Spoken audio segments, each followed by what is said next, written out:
नमस्कार दोस्तों, मैं देवेंद्र कुमार आपके अपने YouTube चैनल एजुकेशन लिंक पर आपका स्वागत है। तो चलिए बच्चों, अब अपन शुरू करते हैं एक्सरसाइज 1.3। एक्सरसाइज 1.3 में बच्चों अपने को प्रूव करना है। जो एक्सरसाइज 1.3 है ना बच्चों, इसमें क्या प्रूव करना है अपने को प्रूव करना है कि बच्चों जो भी संख्याएं दे रखी है, जैसे √5 दे रखी है, अगले क्वेश्चन में दे रखी है जैसे प्लस √5 इस तरह से। फिर दे रखी है जैसे 1/√2 दे रखी है बच्चों। फिर दे रखी है 7 √5 दे रखी है बच्चों। फिर दे रखी है 6 + √2 इस तरह से। ये बच्चों जितनी सारी संख्याएं दे रखी है ना बच्चों अपने को, इन सारी संख्याओं को अपने को प्रूव करना है कि ये सारी की सारी संख्या क्या है बच्चों, अपरिमेय संख्या है। लेकिन बच्चों इनको अपरिमेय संख्या प्रूव करने के लिए इसके ऊपर एक थ्योरम है। पहले अपन उस थ्योरम को समझ लेते हैं। जब अपन उस थ्योरम को समझेंगे ना बच्चों, तो थोड़ा सा अपने को आइडिया लग जाएगा कि एक्चुअली में इसको प्रूव कैसे करना है, क्योंकि जो इस क्वेश्चन को सोल्व करेंगे वो उस थ्योरम के बिना ये सोल्व नहीं हो सकता। तो चलिए बच्चों अपन शुरू करते हैं एक्सरसाइज 1.3। क्वेश्चन नंबर फर्स्ट शुरू करने से पहले एक बार इसकी जो थ्योरम है सबसे पहले वो समझते हैं। आसान सी थ्योरम है, लेकिन समझ में आने जरूरी है। चलिए बच्चों,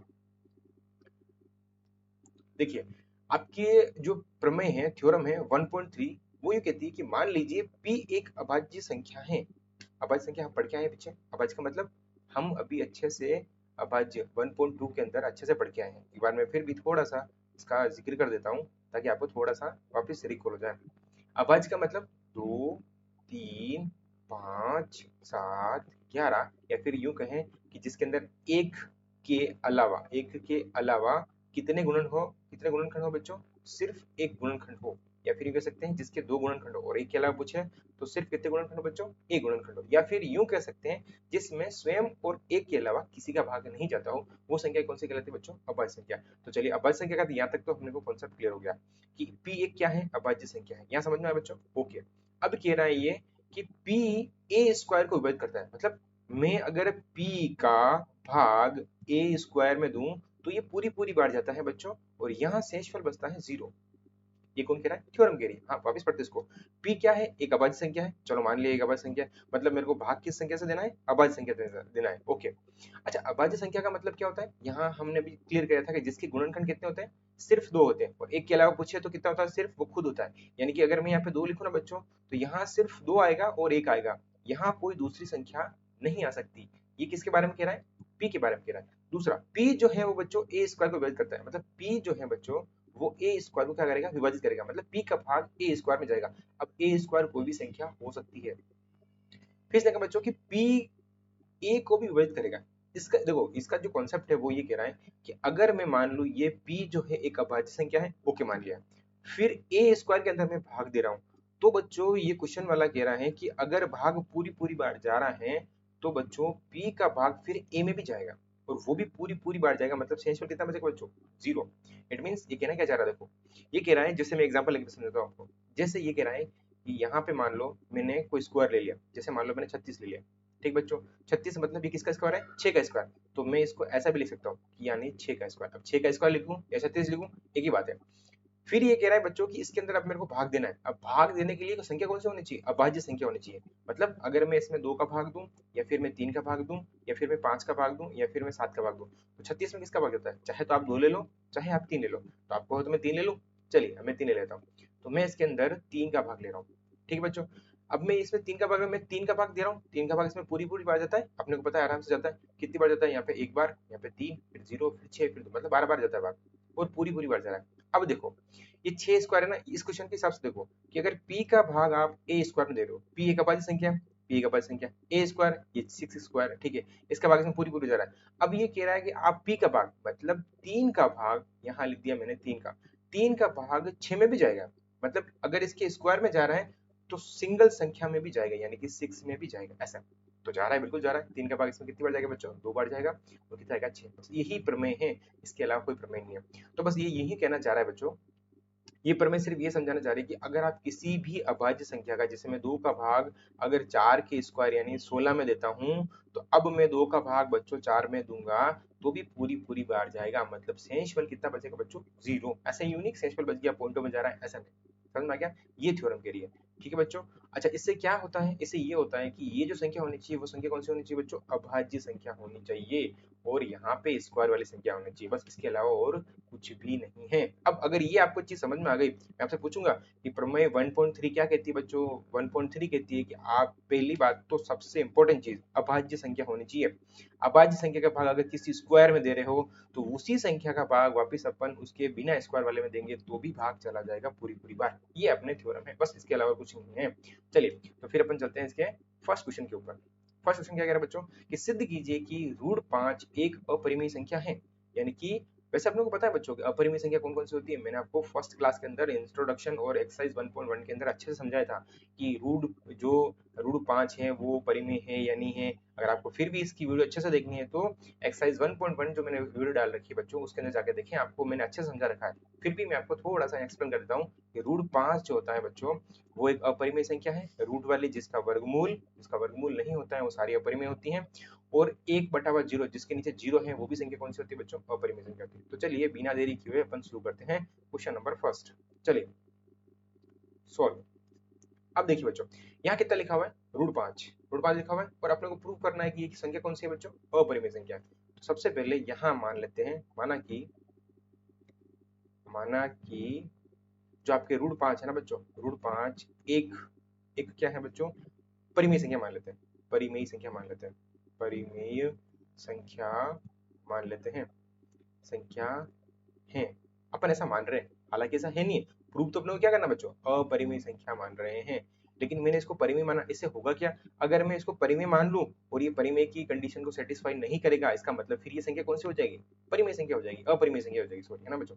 चलिए तो अब परिमेय संख्या है, अतः अगर ये परिमेय संख्या है बच्चों तो फिर क्या होगा बच्चों, ये परिमेय संख्या है तो मैं इसको किसके रूप में लिखूंगा, p बटावा q के रूप में, मतलब अंश बटावा हर के रूप में लिखूंगा मैं। तो ये लिख लिया मैंने अंश और ये लिख लिया मैंने हर, p बटा q के रूप में लिख लिया मैंने।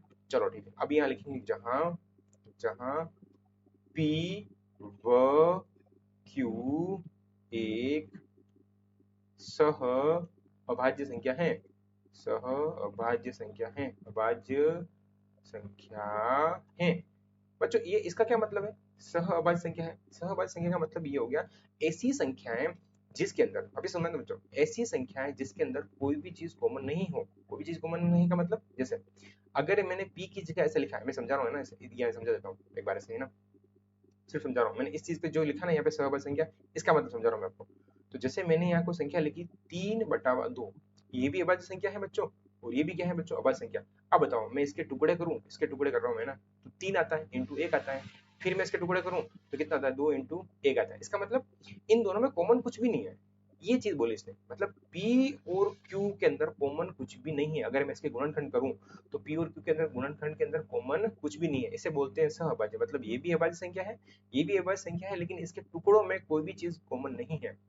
तो इसी से अपन क्वेश्चन को सोल्व करेंगे। ये जो चीज मैंने लिखी ना बच्चों, सहअभाज्य संख्या, अगर यहाँ p और q मैंने माना है कि इसके अंदर कोई भी चीज कॉमन नहीं है, लेकिन अगर कॉमन आ गई, इसका मतलब हमने जो माना वो चीज क्या मान रखी थी, गलत मान रखी थी। हालांकि एक दो क्वेश्चन करेंगे आपको थोड़ा सा आइडिया लग जाएगा। तो सहअभाज्य समझ में आया। सहअभाज्य का मतलब जो p है और जो q है उनके अंदर अगर मैं टुकड़े करूं तो कॉमन कुछ भी नहीं आएगा, ऐसे यूं सहअभाज्य संख्या का मतलब ये ऐसा होता है। चलिए अपन इसको आगे चलते हैं।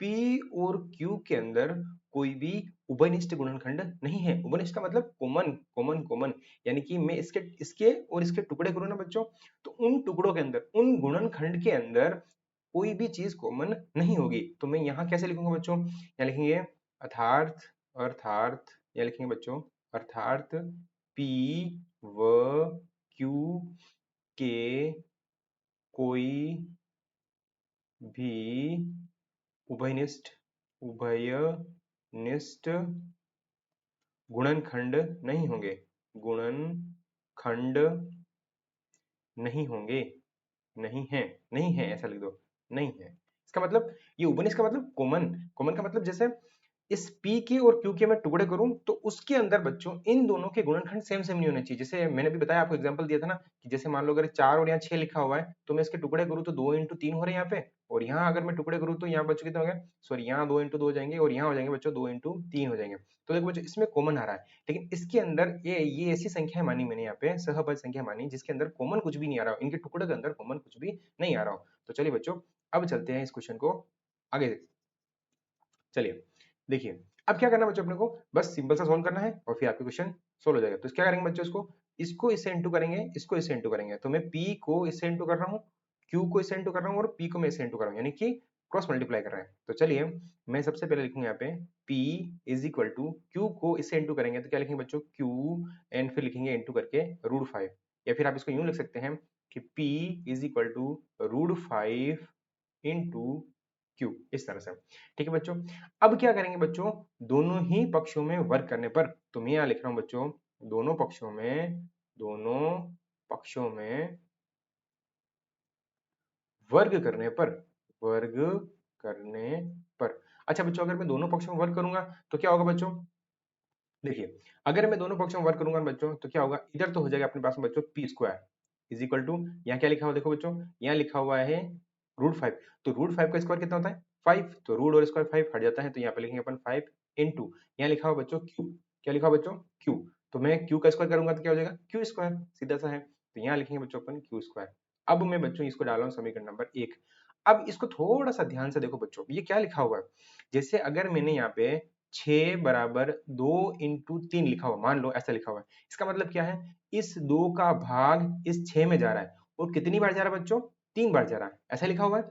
इसका मतलब यहाँ देखो, यहाँ है कि इस 5 का भाग इस पी स्क्वायर में जा रहा है, लेकिन कितनी बार जा रहा है, क्यू स्क्वायर बार जा रहा है, आया समझ में, ठीक है। तो इसका मतलब क्या होगा कि 5 का भाग मैं पी स्क्वायर में दे रहा हूं और कितनी बार जा रहा है, क्यू स्क्वायर बार जा रहा है। और बच्चों हम अभी जस्ट एक थ्योरम पढ़ के आए हैं, थ्योरम 1.3, तो यहाँ लिखेंगे अपन प्रमेय, प्रमेय, प्रमेय 1.3 से, प्रमेय 1.3 क्या कहती है बच्चों, वो ये कहती है कि अगर अगर आप किसी भी संख्या का भाग अगर स्क्वायर वाले संख्या में देते हो तो सिंपल वाले संख्या में भी जाएगी। तो यहाँ मैं एक बार आपको समझाने के लिए लिख लेता हूँ और आपको भी लिखनी है, यानी कि क्या करेंगे अपन बच्चों, 5 पी स्क्वायर को, पी स्क्वायर को विभाजित करता है, विभाजित, विभाजित करता है, करता है, तो फिर लिखेंगे अर्थात अतः, अतः, अतः यहाँ लिखेंगे 5 पी को भी क्या करेगा बच्चों, पी को भी क्या करेगा,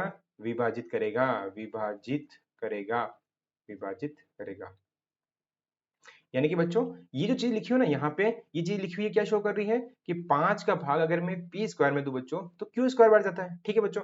तो इस प्रमेय का अपन यूज करेंगे, मतलब 5 का भाग पी स्क्वायर में जा रहा है, इसका मतलब अब ये जो 5 लिखा हुआ ना बच्चों, इस 5 का भाग पी में भी जाएगा, लेकिन कितनी बार जाएगा ये अपने को नहीं पता, क्योंकि यहाँ क्यू स्क्वायर लिखा हुआ है, जैसे इस 2 का भाग अपन 6 में देते हैं ना बच्चों, तो कितनी बार जाता है, 3 बार जाता है, तो ये 3 लिखे हुए इधर। और यहाँ देखो अब मैं 5 का भाग पी में दे रहा हूँ, कितनी बार जा रहा है ये अपने को नहीं पता, तो अपन यहाँ क्या लिख लेंगे बच्चों, सी लिख लेते हैं।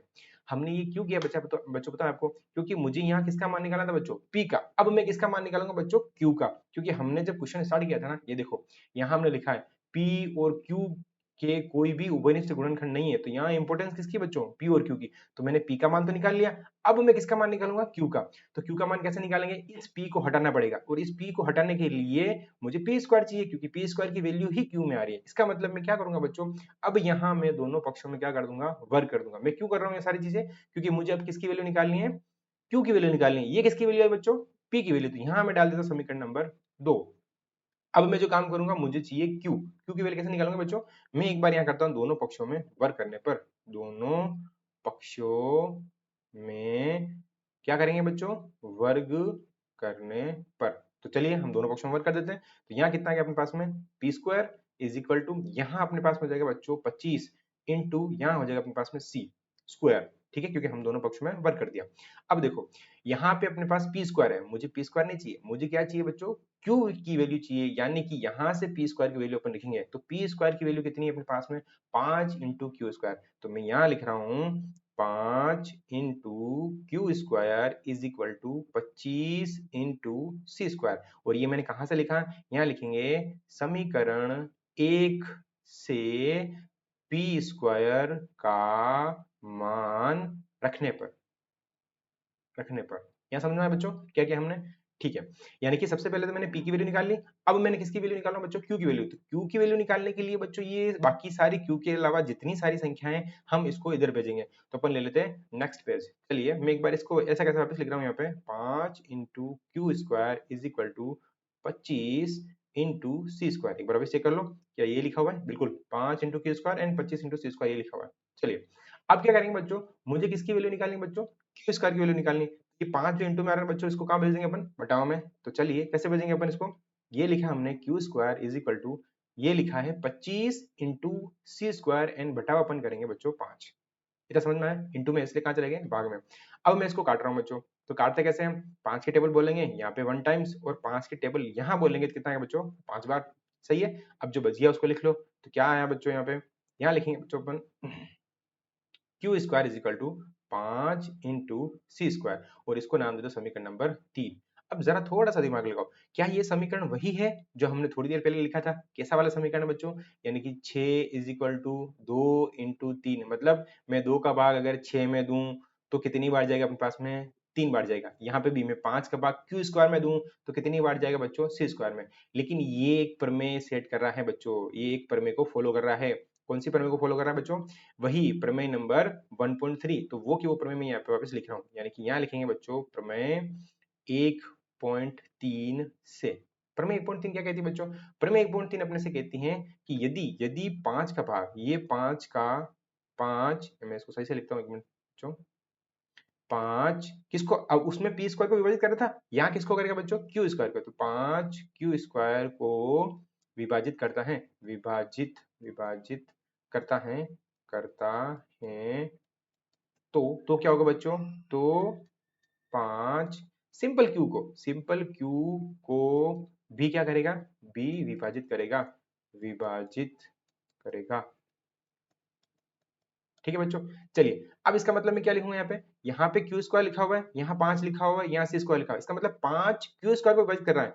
अब ये 5 किसको विभाजित करेगा बच्चों, किसको विभाजित करेगा, क्यू को भी विभाजित करेगा, यानी कि मैं यहाँ लिखूंगा बच्चों 5, ये 5 अब इस क्यू को भी क्या करेंगे, विभाजित करेंगे। तो यहाँ मैं लिखूंगा क्यू, लेकिन कितनी बार करेंगे बच्चों, ये अपने को नहीं पता। तो यहाँ अपन क्या लिख लेते हैं बच्चों, यहाँ पे बी लिख लेते हैं। तो यहाँ लिख दे समीकरण नंबर 4। मैंने ये क्यों निकाला, क्योंकि मुझे बच्चों किसकी वैल्यू निकालनी थी, पी और क्यू की। तो आप जरा चेक करें, मेरे पास पी की वैल्यू कितनी आ रही है बच्चों, यहाँ आ रहा है समीकरण नंबर 2 से। मैं इसको एक बार हाईलाइट कर लेता हूँ ताकि थोड़ा सा आपको सही से समझ में आ जाए।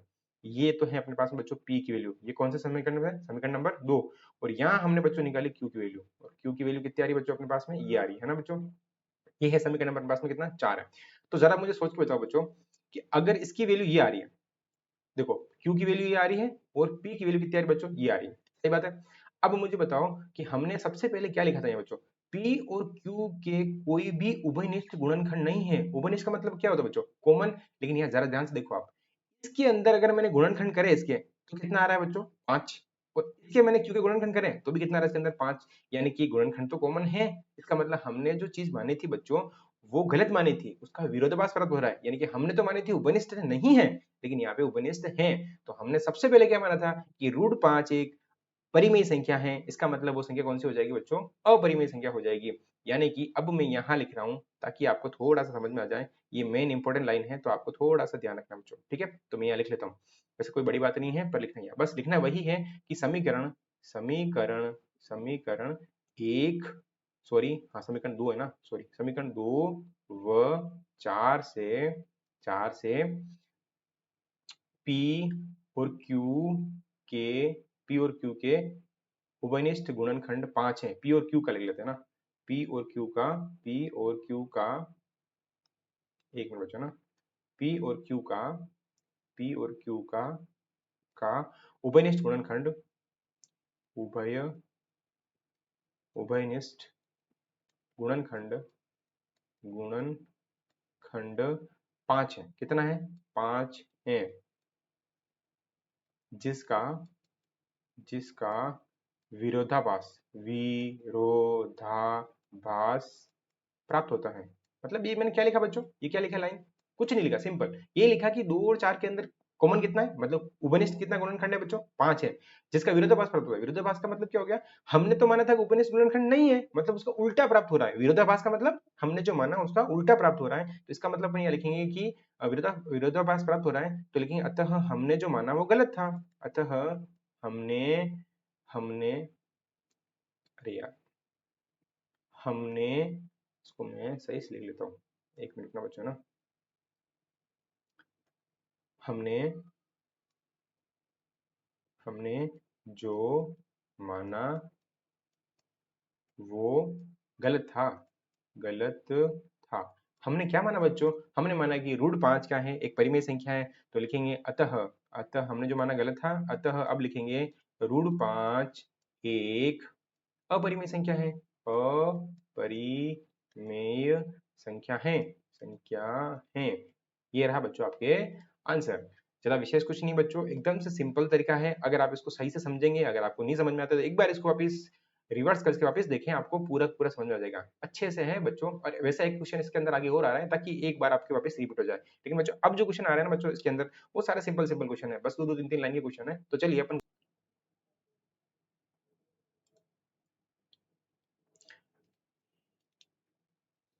चलिए बच्चों, तो अपन चलते हैं नेक्स्ट क्वेश्चन की तरफ। चलिए क्वेश्चन नंबर क्या है अपने पास में, दूसरा। दूसरा क्वेश्चन बच्चों अपने से कह रहे हैं कि सिद्ध कीजिए कि 3 + 2 √5 एक अपरिमेय संख्या है बच्चों। यानी कि अपने से क्या कह रहा है क्वेश्चन वाला, क्या कह रहा है, क्वेश्चन कह रहा है कि ये वाली संख्या है ना बच्चों, ये वाली, यानी कि ये वाली संख्या है बच्चों, ये क्या है अपने पास में, एक अपरिमेय संख्या है। वैसे बच्चों देखो एक चीज है, मैं बताऊं आपको, कि अगर कोई अपरिमेय संख्या है, जैसे मान लो √5 अपरिमेय संख्या है, अब इसको आप है ना, जैसे √2 अपरिमेय संख्या है, इसके अंदर आप कुछ भी जोड़ो या कुछ भी भाग दो या फिर कुछ भी गुणा करो, ये सारी संख्या हमेशा क्या रहेगी बच्चों, अपरिमेय संख्या ही रहेगी। अगर आप इसे इंटू कर रहे हो, गुणा कर रहे हो, भाग कर रहे हो, कुछ भी कर रहे हो, अगर आप अपरिमेय संख्या के साथ में कुछ भी जोड़ो घटाओ करो, वो संख्या ऑटोमेटिक किसमें कन्वर्ट हो जाती है बच्चों, अपरिमेय संख्या में कन्वर्ट हो जाती है। या देखो यहाँ √5 एक अपरिमेय संख्या है, इस वजह से मैंने भले ही 2 से इंटू कर रखा है इसमें क्वेश्चन वाले ने, या भले ही इन्होंने 3 जोड़ रखा है, उससे कोई फर्क नहीं पड़ता बच्चों, वो हमेशा अपरिमेय संख्या ही रहती है। इस वजह से अपने को प्रूव करना है। चलिए, तो वही है, सिंपल सी लाइन लिखनी है अपने को, बस और कुछ नहीं लिखना है। वैसे ये क्वेश्चन इजी है, 2 मिनट में क्वेश्चन हो जाएगा, वो इतना लंबा क्वेश्चन नहीं है। चलिए, तो इसको अपन करते हैं सोल्व। चलिए वही लिखते हैं अपन शुरू से, कि माना कि, अपन वही मानेंगे, माना कि ये जो है ना 3 + 2 √5, अपन क्या मान लेते हैं बच्चों, एक क्या मान लेते हैं, परिमेय संख्या मान लेते हैं, परिमेय संख्या है, परिमेय संख्या मान लेते हैं।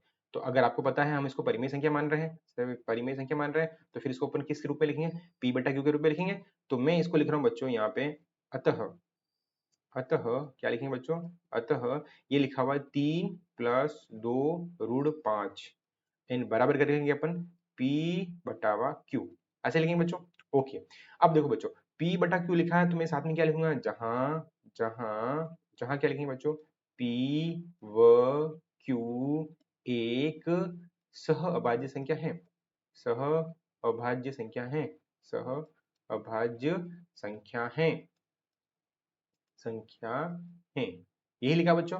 ओके, अब देखो बच्चों, अपने को पता है कि ये p और q क्या है, सहभाज्य संख्या है, सहभाज्य संख्या मैंने आपको समझा दी।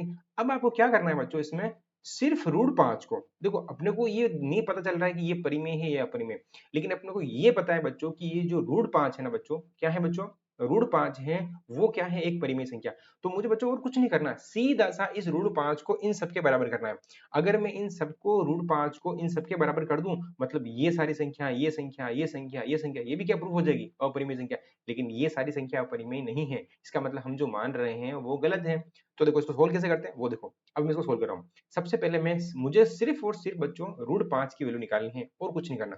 तो मैं इस 3 को सबसे पहले भेजूंगा उधर, तो मैं इस 3 को उधर भेज रहा हूँ, यहाँ बच जाएगा पास में √2 √5 इज इक्वल टू, अब मैं इस 3 को उधर भेज रहा हूँ बच्चों, तो यहाँ कितना जाएगा पास में, p/q-3, सही बच्चों। ओके, अब इसमें 2 को है ना बच्चों, ये इनटू में आ रहा है, इसलिए कहाँ चला जाएगा, बटा में चला जाएगा। पहले इसको थोड़ा सा सोल्व कर लेता हूँ मैं अच्छे से, ताकि आपको थोड़ा सा सही से दिखे यहाँ पे। तो यहाँ पे √5 लिखा हुआ है इज इक्वल टू, मैं इसके एलसीएम ले लेता हूँ, यहाँ आ जाएगा अपने पास में q, यहाँ आ जाएगा बच्चों अपने पास में 3 माइनस, या इसके नीचे 1 है, तो 1 को इधर इंटू करते हैं और q को इधर इंटू करते हैं, यानी एलसीएम ऐसे लेते हैं बच्चों, इन दोनों का एलसीएम आ रहा है q, इसको इधर इंटू करते हैं तो p आ जाएगा, इसको इधर इंटू करते हैं कितना आएगा बच्चों अपने पास में, 3q आ जाएगा, इस तरह से। ठीक है बच्चों, अब देखो ये 2 कहाँ आ रहा है बच्चों, इंटू में आ रहा है, तो इस 2 को मैं किस में कन्वर्ट कर दूंगा, भाग में। तो यहाँ आ जाएगा बच्चों सीधा सीधा √5 इज इक्वल टू, यहाँ लिखेंगे p माइनस 3q अपॉन लिखेंगे बच्चों q इंटू 2, ऐसा लिखेंगे। अब देखो बच्चों जरा सा, जरा सोचो इसके अंदर, कि √5 क्या है बच्चों, एक अपरिमेय संख्या है। यहाँ देखो ये p क्या है, परिमेय, q क्या है, परिमेय, 3 क्या है? परिमेय। ये क्या है? परिमेय। और ये भी क्या है? परिमेय। तो इनमें से जब कोई भी संख्या अपरिमेय नहीं है तो फिर ये अपरिमेय के बराबर कैसे हो सकती है? हो सकता है क्या? मैंने आपसे यहाँ क्वेश्चन स्टार्ट करने से पहले ही समझा था कि अगर किसी भी अपरिमेय संख्या के साथ में कोई भी संख्या जोड़ दो तो वो संख्या अपरिमेय हो जाती है। लेकिन बच्चों उसमें अपरिमेय संख्या होनी तो चाहिए ना। यहाँ बच्चों बताओ मेरे को, यहाँ कहीं आपको अपरिमेय संख्या दिख रही है क्या? नहीं दिख रही है, कोई भी अपरिमेय संख्या नहीं। फिर भी इसका मान अपरिमेय संख्या के बराबर आ रहा है, इसका मतलब हमने जो माना वो गलत माना था। तो यहाँ अपन सीधा सीधा ऐसा लिखेंगे, मैं अगला पेज ले लेता हूँ। यहाँ लिखेंगे कि p माइनस 3q बटावा 2q। ये जो नीचे लिखा हुआ बच्चों कौन सा वाला, ये देखो, ये जो चीज लिखी है ना, मैं यही चीज लिख रहा हूँ। यही यह संख्या, यह, एक काम करते हैं, यहाँ एक समीकरण एक डाल देते हैं, यहाँ डाल देते हैं समीकरण में, ताकि थोड़ा सा अपने को लिखने में सही रहेगा। तो यहाँ लिख लेता हूँ मैं सबसे पहले, 1 मिनट, समीकरण 1 से इसको थोड़ा सा रफ कर देते हैं एक बार।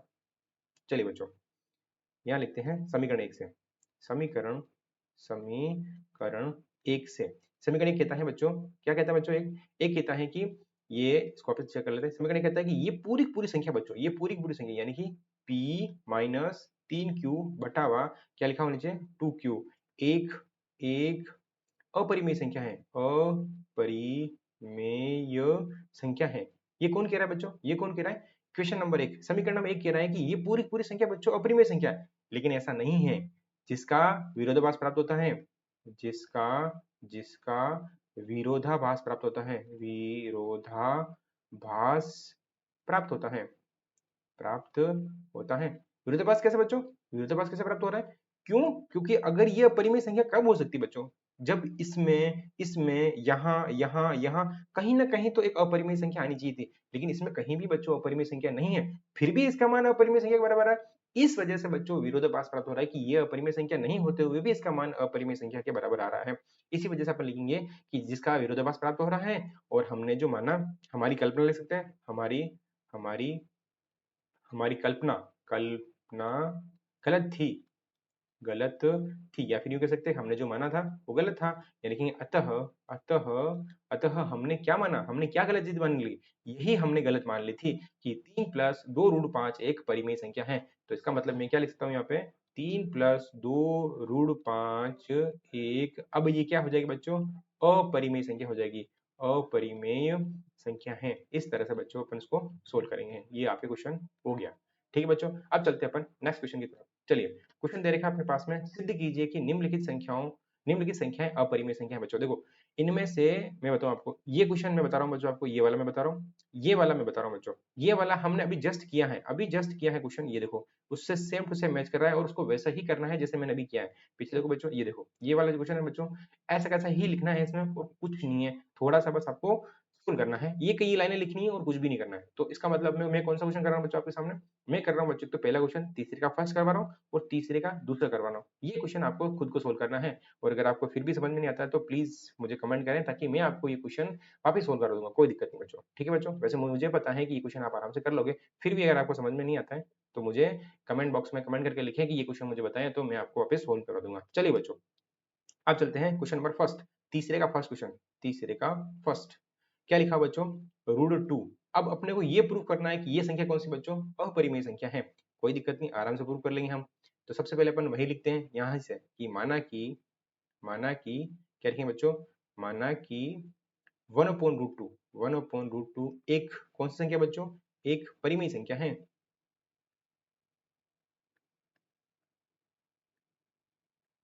अगर बच्चों ये परिमेय संख्या है, इसका मतलब मैं 1/√2 को किसके रूप में लिखूंगा बच्चों? p बटावा q के रूप में लिखूंगा, है ना? p बटा q के रूप में लिखूंगा बच्चों। जहां जहां क्या लिखेंगे बच्चों? जहां जहां p व q, p व q क्या है? एक एक सहअभाज्य संख्या है, सह अभाज्य संख्या है, अभाज्य संख्या है। ठीक है बच्चों, ये कौन संख्या बच्चों? सहअभाज्य संख्या है। इसका मतलब अगर ये सहअभाज्य संख्या है तो इसका मतलब इसमें कोई भी उभयनिष्ठ गुणनखंड नहीं होगा। तो मैं यह लिखूंगा अर्थात अर्थात यहाँ कोई भी कोई भी उभयनिष्ठ उभयनिष्ठ गुणनखंड गुणनखंड नहीं होगा, नहीं होगा।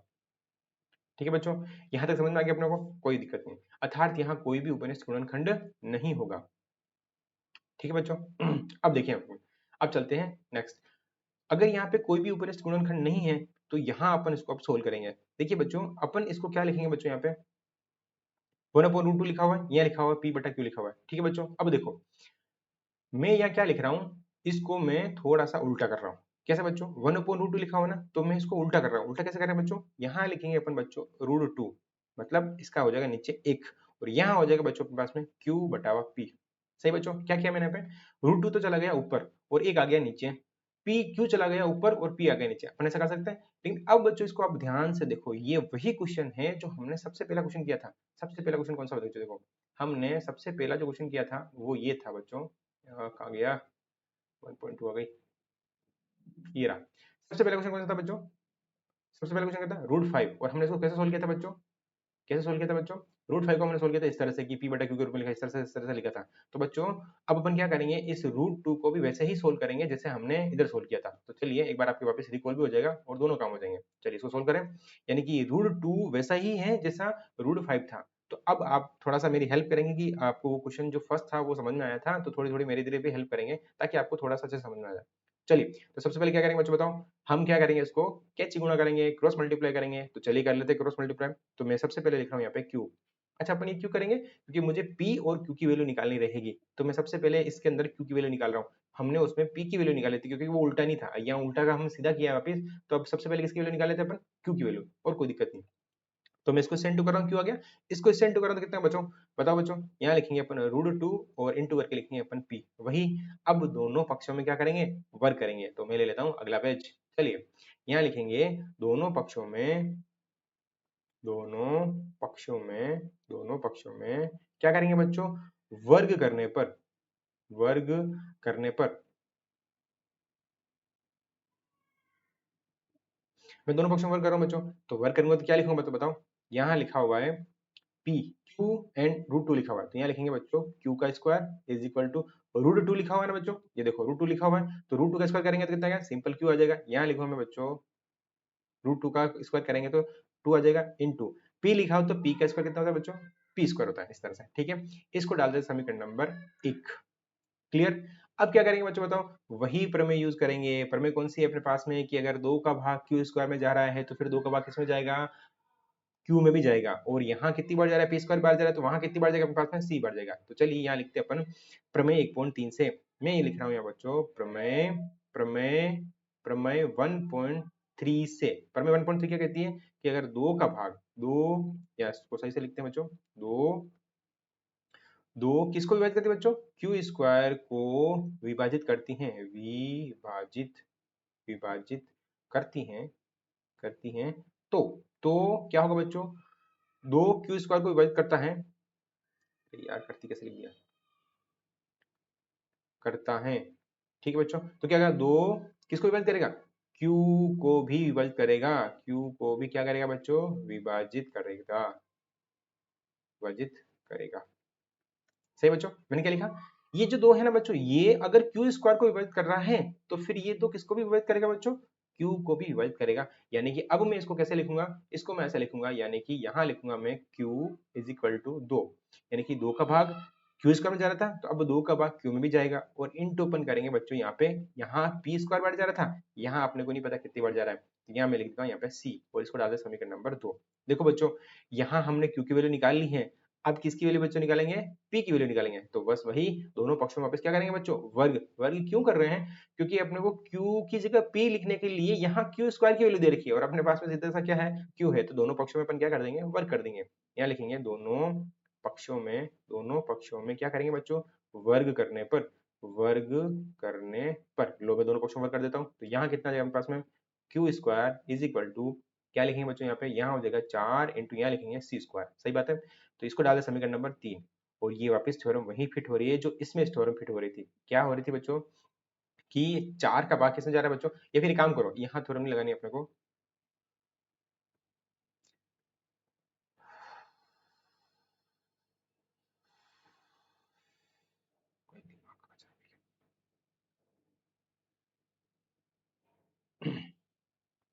चलो ये क्या करें अपन, क्यू स्क्वायर, तो दोनों पक्षों में करेंगे तो कितना है दोनों पक्षों में अपन कर देते हैं बच्चों वर्ग, तो यहाँ करेंगे अपन बच्चों Q square is equal to दो, नहीं यहाँ हो जाएगा दो का स्क्वायर, मतलब मैं कितना लिखूँ यहाँ पे चार, सीधे चार लिख दूँ बच्चों, यहाँ लिखेंगे अपन बच्चों चार इंटू यहाँ लिखेंगे बच्चों अपन सी स्क्वायर, और इसको डालते हैं समीकरण नंबर, नहीं सॉरी, हाँ अब देखिए, अब बच्चों देखो यहाँ पे क्यू स्क्वायर आ रहा है ना, और यहाँ पे भी क्यू स्क्वायर आ रहा है, मुझे वैल्यू किसकी चाहिए बच्चों, पी स्क्वायर की, तो कोई बात नहीं, अपन यहाँ से समीकरण एक से इसमें मान रखते हैं, तो ले लेते हैं अपन अगला पेज। चलिए मैं एक बार इसको वापस लिख लेता हूँ, यहाँ लिखेंगे Q square is equal to चार इंटू सी स्क्वायर, अब मैं बच्चों क्यू स्क्वायर की वैल्यू लिख रहा हूँ, तो क्यू स्क्वायर की वैल्यू ये लिखी हुई है, यानी कि दो इंटू पी स्क्वायर, तो मैं यहाँ लिख रहा हूँ दो into P square is equal to, यहाँ लिखेंगे अपन चार इंटू क्यू स्क्वायर, और यहाँ पे हमने वैल्यू कहाँ से लिखी है, यहाँ लिखेंगे समीकरण, समीकरण एक से किसकी वैल्यू रखने पर, क्यू स्क्वायर की वैल्यू रखने पर, क्यू स्क्वायर का मान रखने पर, ठीक है बच्चों। मैंने क्या किया बच्चों, ये क्यू स्क्वायर का मान हमने कहाँ से रखा है, पता है आपको, यहाँ से रखा है हमने, तो चलिए अब इसको सोल्व कर लेते हैं, तो यहाँ लिखेंगे बच्चों अपन P square is equal to, ये दो चला जाएगा बटाओ में, यहाँ आ जाएगा नीचे, इंटू करेंगे अपन सी स्क्वायर, ठीक है बच्चों, इसको काट देते हैं, आसान सा क्वेश्चन है, इसको काटेंगे तो यहाँ आ जाएगा दो, यहाँ हो जाएगा बच्चों अपने पास में पी स्क्वायर इंटू दो इंटू सी स्क्वायर। अब जरा देखिए बताओ मुझे, देखिए बताओ बच्चों, क्या ये समीकरण नंबर तीन डाल दूं मैं, और ये वही चीज नहीं है क्या, कौन सी चीज, कि अगर दो का भाग पी स्क्वायर में जा रहा है तो दो का भाग किस में जाएगा, पी में भी जाएगा, तो मैं यहाँ लिख लेता हूँ प्रमेय, प्रमेय 1.3 से, प्रमेय कौन सी बच्चों 1.3 से, प्रमेय 1.3 क्या कहती है, प्रमेय 1.3 कहती है कि अगर दो पी स्क्वायर को क्या करता है बच्चों, विभाजित करता है, विभाजित करता है तो क्या होगा बच्चों, दो किसको विभाजित करेगा बच्चों, पी को भी क्या करेगा, विभाजित करेगा, ये लिखा बच्चा, ओके, इसका मतलब अब मैं इसको कैसे लिखूंगा, बच्चों, यहाँ लिखूंगा मैं इस बार, यहाँ लिखूंगा मैं p, फिर करूंगा बराबर, अब लिखूंगा मैं दो इंटू, यानी कि मैं दो का भाग पहले पी स्क्वायर में दे रहा था, अब दो का भाग किसमें दूंगा बच्चों, सिंपल p में, और कितनी बार जा रहा था यहाँ पे सी स्क्वायर बार जाता है, यहाँ कितनी बार जाएगा बच्चों मुझे नहीं पता, तो क्या लिखेंगे अपन यहाँ पे b, और यहाँ डाल दे समीकरण नंबर चार, बस अपने को चेक कौन सा करना है, समीकरण दो, जहां जहां अपने पास में p और q की वैल्यू आई है बस वहीं से पकड़ लेते हैं इसको, एक तो p की वैल्यू बच्चों यहाँ आई है, और एक q की वैल्यू कहाँ है बच्चों, यहाँ आई है, और इन दोनों को पकड़ लेते हैं क्योंकि अपने को p और q का मान ही निकालना था, तो बस अब क्या करेंगे अपन बच्चों, यहाँ लिख लेते हैं, यहाँ लिखेंगे समीकरण, समीकरण दो व चार से, वैसे बच्चों इजी क्वेश्चन है, ऐसा कोई बड़ी बात नहीं है, बस आपको थोड़ा सा कॉन्सेप्ट समझना है कि सवाल के अंदर करना क्या है, कि मुझे p और q की वैल्यू कैसे निकालनी है, बस और कुछ नहीं, और 1.3 पर मेगा यूज करना है, बस इसके अलावा और कुछ भी नहीं है, बाकी इजी गोइंग सवाल है, ना कोई कैलकुलेशन करनी है ना कुछ करना है, सीधा सीधा इसका आंसर लिखना है, तो लिखते हैं समीकरण दो और चार से किसके मान निकलने पर, p व q, समीकरण दो व चार से, समीकरण दो और चार से क्या लिखा है, समीकरण दो कहाँ लिखा हुआ बच्चों, ये लिखा हुआ समीकरण दो, लिखा हुआ है बच्चों कि ये क्यू के अंदर भी दो उपनिष्ठ गुणनखंड आ रहा है, और पी के अंदर भी ये दो उपनिष्ठ गुणनखंड आ रहा है, तो लिखे समीकरण दो व चार से पी व क्यू के, पी व क्यू का लिख लो ऐसे, पी व क्यू का, उभयनिष्ठ, उभयनिष्ठ, उभयनिष्ठ गुणनखंड, गुणनखंड कितना है बच्चों बताओ, दो है, लेकिन ये तो उल्टा हो रहा है, जिसका विरोधाभास प्राप्त होता है, जिसका विरोधाभास प्राप्त होता है, विरोधाभास प्राप्त होता है, क्या विरोधाभास प्राप्त होता है बच्चों, क्योंकि हमने सबसे पहले मान लिया था कि पी और क्यू का कोई भी उपनिष्ठ गुणनखंड नहीं है, लेकिन यहाँ तो प्राप्त हो रहा है, अतः हमारी कल्पना गलत थी, अतः यहाँ लिखेंगे अतः हमारी हमारी कल्पना, जो हमने माना कि जो 1/√2 है वो परिमेय संख्या है, वो हमने गलत माना था, तो यहाँ लिखेंगे अतः हमारी कल्पना, या फिर यूं कह सकते हैं हमने जो माना वो गलत था, हमारी कल्पना गलत थी, गलत थी, तो यहाँ लिखेंगे अर्थात, अर्थात, अर्थात, यार अर्थात,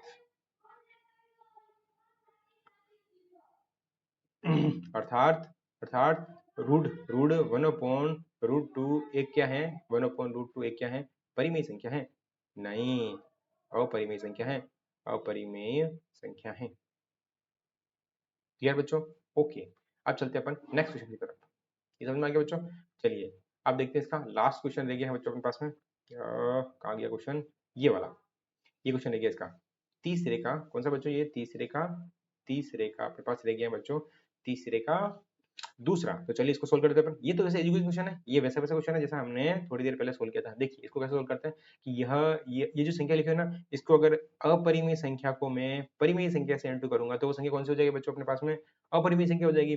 तो बस मुझे सिर्फ √5 की वैल्यू निकालनी है, जैसे हमने इसके जस्ट पिछले वाले क्वेश्चन में किया था। ये नहीं, इसके जस्ट पिछले वाले क्वेश्चन में, यानी कि क्वेश्चन नंबर सेकंड में जो हमने क्वेश्चन सोल्व किया था ना बच्चों, ये वैसा वैसा क्वेश्चन है। ठीक है, तो अपन चल लेते हैं, सोल्व करते हैं इसको। चलिए देखिए यहाँ लिखते हैं अपन आराम से, ये 1.4 के साथ।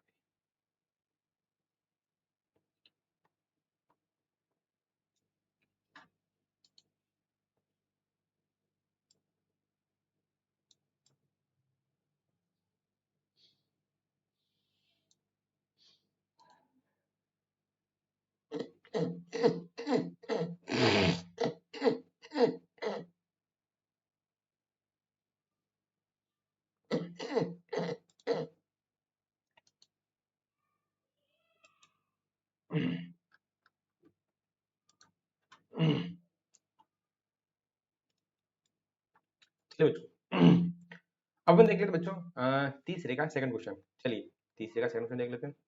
यहीं पे ये लिखा हुआ बच्चों, तीसरे का क्वेश्चन नंबर कौन सा है, सेकंड क्वेश्चन। तीसरे का सेकंड क्वेश्चन क्या लिखा हुआ है, 7√5, और अपने को प्रूव करना है कि ये क्या है, एक अपरिमेय संख्या है, अपरिमेय संख्या है। वैसे बच्चों ये क्वेश्चन सिंपल क्वेश्चन है, ये 2 मिनट में सोल्व हो जाएगा, लेकिन इसको करते कैसे हैं वो देखिए। मुझे बताओ बच्चों, ये अपरिमेय संख्या है, हम इसको क्या मानेंगे बच्चों, माना कि 7√5 एक क्या है, एक परिमेय संख्या है, परिमेय संख्या है, परिमेय संख्या है।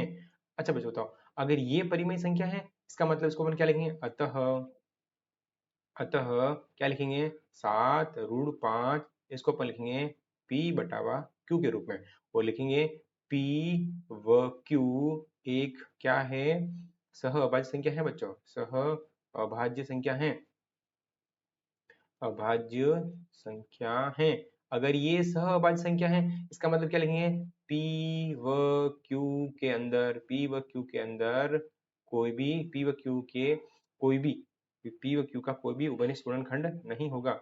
p व q का, p व q का कोई भी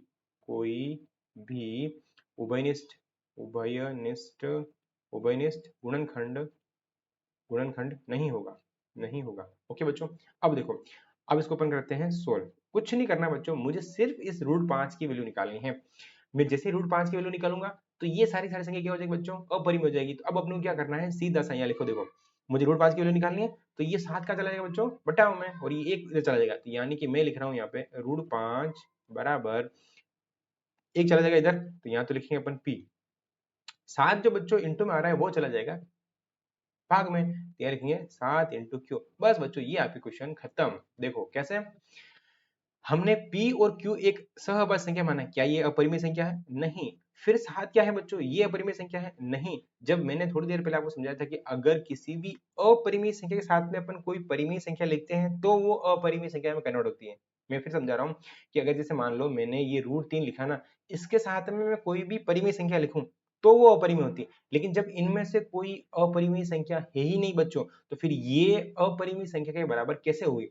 इसका मतलब ये जो समीकरण 1 से यहाँ लिखेंगे हमने हमने लिखेंगे समीकरण 1 से, समीकरण समीकरण 1 से, समीकरण 1 से, समीकरण 1 क्या कह रहा है बच्चों, समीकरण 1 से p बटावा 7 इंटू क्यू एक क्या है बच्चों, एक अपरिमेय संख्या है, एक अपरिमेय संख्या संख्या है। लेकिन बच्चों ऐसा हो नहीं सकता, जिसका क्या हो रहा है बच्चों, विरोधाभास प्राप्त हो रहा है। तो यहाँ लिखेंगे जिसका, मैं अगला पेज ले लेता हूँ बच्चों, जिसका जिसका जिसका विरोधाभास प्राप्त होता है, जिसका विरोधाभास प्राप्त होता है, विरोधाभास प्राप्त होता है।